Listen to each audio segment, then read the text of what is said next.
Hey guys, so this video is going to be a book review of Illuminae by Amy Kaufman and Jay Kristoff. I can never do all of his names right, I'm always like, ugh, can never remember.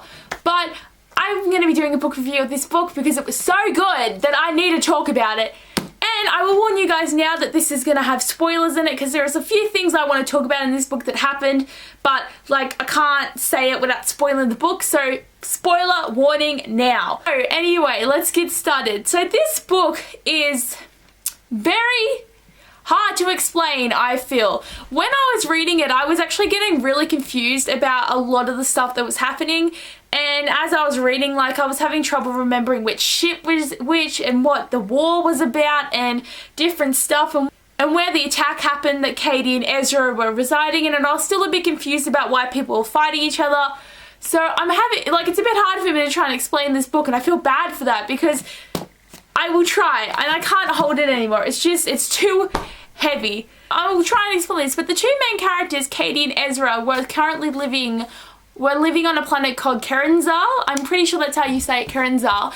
And this was a planet that was not meant to have people living on it, so this colony that was living on this planet and they were mining it and doing different stuff weren't meant to be there.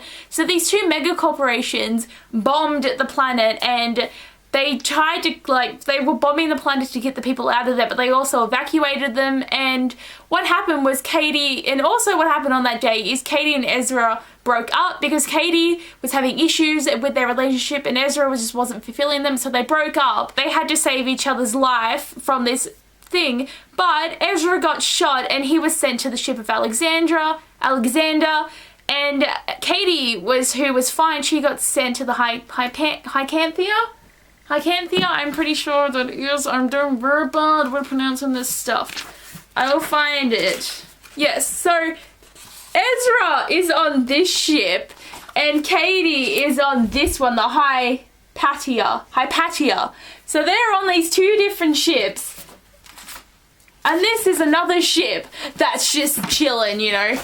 So they're both on two separate ships and they're in space now. So this planet has been like ruined and they're in space on two different ships, and there's a third one that's just part of this whole group of theirs. And then there's another ship following them, the Lincoln, who wants to blow them all up. And it's all about them trying to figure out how to survive from getting away from this other ship. But there's also the added trouble of having the Alexander that has an AI robot controlling the ship called Aiden, and he has just lost the plot, and this robot actually was starting to hurt the people on the ship. She was really worried about Ezra, but it's like they're still having that kind of bad feelings towards each other because they've just broken up. She wants to save him, but she doesn't want to really talk to him, so she wants to help him, but she kind of hates him at the moment. And that was really good, seeing that in the book as well, which I really enjoyed. What's great about Katie is that she's actually an expert hacker, so she starts going and hacking into different things because she wants to try and figure out what's going on, and she starts finding out a lot of information about how Aiden was actually the cause of this ship, the Copernicus.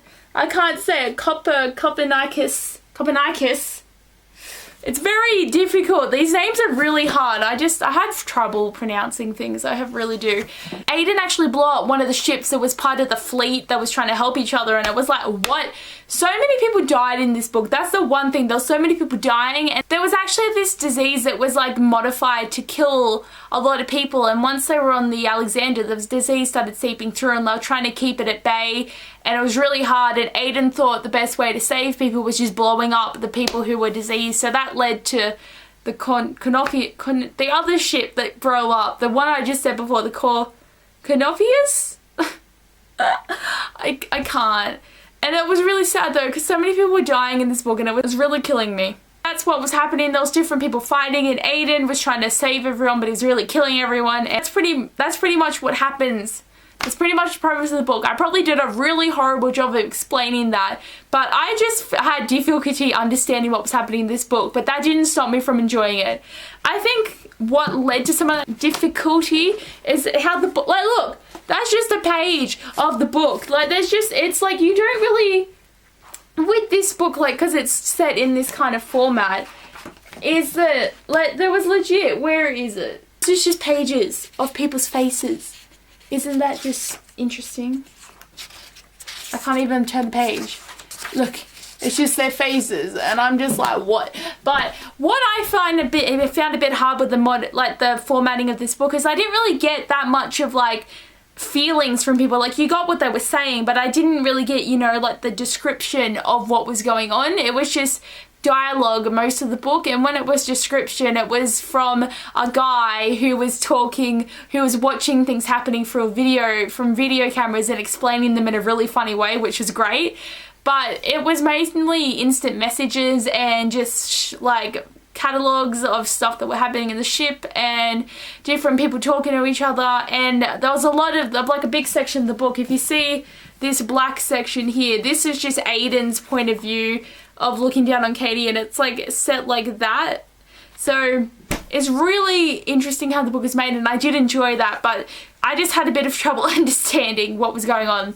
I really loved Katie's character. She was a great addition to this book, and she really was a good hacker, and I liked the fact that she had pink hair. Like, I mean, I got red hair, so I can like relate to that now, but I really enjoyed her. She did a good job with her hacking abilities. Like, she had some skill in this book, and I was like, whoa girl, you got this, you got this.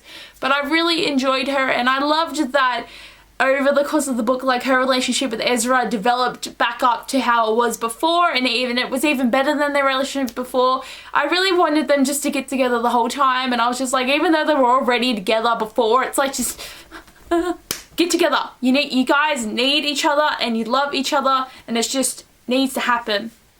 And with Ezra, I also thought he was a great character, and it was really cool that he became like a fighter pilot and would be like doing stuff, and it was really great. And it was great too because he was like kind of just chilling in Alexander, and he didn't know what was going on, but he knew there was something wrong. And after his friend Nugget was infected with the disease and had to be left alone in the section of the ship that had all the diseased people, because they just sort of turned into like weird ass zombies and they wanted to kill everyone. And it was really sad because his friend actually ended up killing himself to stop that from happening to him. And after that happened, Ezra just started wanting to help and wanting to do things and making it better. And I really liked him, and he had good humour, and he really did love Katie. And the reason that they broke up was that Katie wanted him to leave with her and go to other universes and do other things, but he couldn't leave because Ezra and his father were hiding from his mother, who's like the leader of the opposite side of things. So she was the leader of the Lincoln ship, and it's really interesting though that they got over that, and then they got back together, even though they didn't see each other until the actual last page of the book. And I was like, what? But you get to see them being together though when I show you. See, look at that, they're kissing, they're together. But I loved the relationship and like the banter between them. It was really interesting, and I loved that in the book. One character I didn't like in this book that a lot of people do like though is Aiden. I just thought he was annoying, and he was just being so stupid about trying to kill everyone, and I hated it that there was a countdown throughout the book of when the Lincoln would make contact with the ship of Alexander and the Hypatia. Oh, I cannot speak. The other ship that Katie's on. There was a countdown, and when that was going to happen, Aiden wanted both ships to same fight, but the Hyperion wanted to leave, and Katie was just like, no, I gotta get Ezra. So Katie ends up going to the Alexander to save Ezra, and then she finds out that he died. So she thought he died, but he didn't. I was thinking, no, he can't be dead, and it was actually Aiden who was talking to her through the messages for half the time, which I thought was interesting. There was a point when in them instant messages where Ezra sent her a heart with different poems in it, and after that point it was only Aiden talking to her, and it was really sad because I was thinking, oh no, he can't be dead. Like, I was in such denial, and I was happy by the end of the book that he wasn't dead. But seriously though, Aiden just annoyed me, and then he was having Katie try and fix him, and Katie was just so distraught because she lost her mum, her father, her cousin, her auntie, Ezra. She lost everyone close to her, so she was just like, oh, F it, I'll help. And she started helping and trying to fix things, and it was really interesting too because like in the end they both survived, and then like she was like a legend after that because she the Alexander survived and ruined the Lincoln pretty much, and it was just, this book was amazing. I think I just don't know why I didn't read it until this stage. I should have. Really should have, but I'm so glad I've read it now. But anyway guys, I hope you liked my book review. It was probably a bit bad and more descriptive, but I was trying to explain this to you guys and to myself because I feel like I know a lot more now trying to talk about it. But I really enjoyed this book. I thought it was great. The characters were great, except for Aiden. And the plot was great and the way it was set up was great. But anyway guys, thanks for watching my video and I'll see you guys soon.